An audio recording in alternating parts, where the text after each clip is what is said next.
Welcome to Illuminati Silver. We tell you the truth about silver. Today is Tuesday, the 4th of January 2022, and we're producing our regular morning update providing prices, news and economic data. Today's news is mixed, with Omicron spreading at an incredibly fast rate, but various banks predicting positive equity markets for 2022. Meanwhile, the US dollar begins to strengthen again. So let's take a look.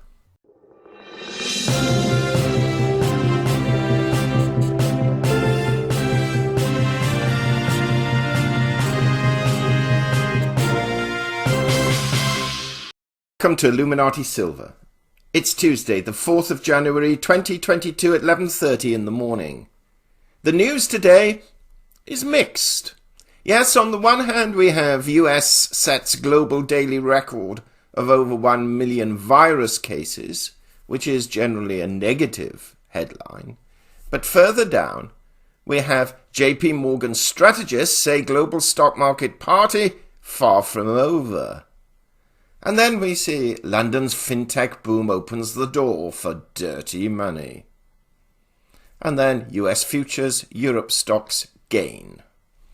We have a mixed news day by the looks of things. Let's have a look at what's happening in America. More than 1 million people in the United States were diagnosed with COVID-19 on Monday, as a tsunami of Omicron swamps every aspect of daily American life. The highly mutated variant drove US cases to a record, the most by a large margin that any country has ever reported. Monday's number is almost double the previous record of about 590,000 set just 4 days ago in the US, which itself was a doubling from the prior week. It is also more than twice the case count seen anywhere else at any time since the pandemic began more than 2 years ago. The highest number outside the US came during India's Delta surge, where more than 414,000 people were diagnosed on May the 7th, 2021. The stratospheric numbers being posted in the US come even as many Americans are relying on tests they take at home, with results that aren't reported to official government authorities. That means the record is surely a significant underestimate. While surging cases haven't yet translated into severe infections and skyrocketing deaths, their impact has been felt across the country as the newly infected isolate at home. The results are cancelled flights, closed schools and offices, overwhelmed hospitals, and strangled supply chains. The data from Johns Hopkins University is complete as of midnight Eastern Time in Baltimore, and delays in reporting over the holidays may have played a role in the rising rates. The surge is leading authorities to mull a revision of some measures put in place to help guide the nation through the latest phase of the outbreak. The silver lining is that deaths from COVID haven't similarly soared. Early studies show the Omicron variant spreads faster than earlier strains but causes milder symptoms. Well, let's see how the authorities react to this information. Some will argue that if the symptoms are mild, then further lockdowns and major restrictions are no longer necessary. Others may say, well, we still don't know what the medium-term effect of catching this new variant will have on one's health generally. We'll wait and see. Not good news generally, though. However, on the positive front, those investing in equities, that is, JP Morgan strategists say global stock market party is far from over. Everything is falling into place for further gains in global stocks this year, according to JP Morgan Chase & Co. strategists. Stay bullish. Positive catalysts are not exhausted. Strategists led by Mislav Matejka wrote in a note to clients on Tuesday. Downside risks, including a hawkish turn by central banks, a slowdown in China's economy, or more significant coronavirus restrictions will either fail to materialize or are already priced into stocks, they said. The positive outlook comes as benchmark indexes in both the US and Europe trade at record highs, following last year's ferocious rally on the back of unprecedented fiscal stimulus and a solid rebound from the pandemic-induced slump. JP Morgan strategists are not alone. For those who might think that perhaps they are uber bullish, Credit Suisse Group AG this week reiterated a bullish view on US stocks, while Societe Generale on Tuesday repeated a forecast for a 6.6% return for European stocks this year, writing that this bull market is not over. Strategists at Goldman Sachs and BlackRock Investment Institute also see upside, albeit at a more muted pace. Seems positive. Mixed news today. Looking at business news, train services in the UK hit by COVID staff absences, UK steel future uncertain without US tariffs deal, and Tesla criticised after opening Xinjiang showroom, or Xinjiang showroom. And Apple becomes the first firm to hit the $3 trillion market value. In the United States, Theranos founder Elizabeth Holmes guilty of fraud. She faces up to 80 years in prison for her failed blood testing technology. Again, a repetition of Apple hitting that $3 trillion market capitalization level. Top US phone firms agree a delay of 5G rollout. Now, back to the dollar. We have said that the fall in the dollar price below 96 was not concerning unless it fell below 95, and by concerning I mean concerning for the dollar value. There are some advantages in a lower price dollar, and there are some in a higher price dollar. We have maintained all along that on a comparative basis the US dollar is probably the best of a bad bunch. And now we've seen the dollar index rise above 96 again, and it's currently 96.32, up 0.11 so far today. We still see a 97 level in the not too distant future.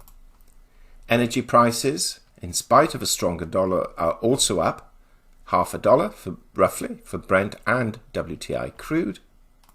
Stocks in the US yesterday closed broadly up between 0.5% and 1%. Asia Pacific overnight, a little stronger, well, as far as the Nikkei and Topix index are concerned, up pretty close to 2%. Hang Seng only just marginally in positive territory. And this morning we can see that stocks across the board in UK and Europe are up around 1%. Now, yesterday we had some economic figures, and those who listened to our video yesterday, we pointed out that what's going to move markets is if there is a significant difference between what the results actually show and what expectations have proven to be. Otherwise, if we meet expectations, we can probably expect some downward pressure on gold and silver prices because the dollar will strengthen. And if we are well below expectations, then the need to raise interest rates would be called into question, and therefore that would weaken the dollar slightly and it help gold and silver prices. And what we've got at the moment is the market manufacturing PMI coming in at 57.7 against the previous month of 57.8, so very little change there. And construction spending for November, though I'd like to see the December figures, were positive 0.4%, equal to October's 0.4, but a little bit lower than the median forecast of 0.7. Now today, we have the ISM manufacturing index. Let's see how that compares to the market manufacturing index. Plus, we have job openings and job quits. Minneapolis Fed president discusses economic outlook. We probably, unless he says something outrageous, I don't think we're going to cover that. What's more important, tomorrow we have the ADP employment report and market services PMI, and of course on Friday the non-farm payrolls. So what has happened to gold prices? Well, they've taken a stumble, down $21 at 1803. We're moving back to that sort of mid-range that we quoted in December, around that $1,800 level.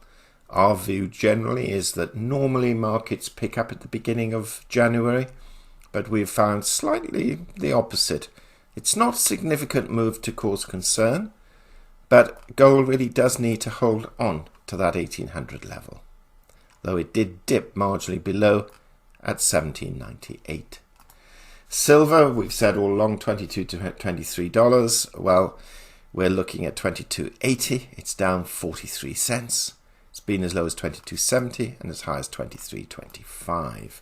We put in our weekly update, I think if I recall correctly, that silver's going to trade somewhere between this sort of 22.50 level and 23.50, with roughly 22 and 24, maybe 25 cents extra each way as outliers. Let's see what happens. But a fall of 43 cents in one day is not really that positive for silver moving forward, but it could have been worse.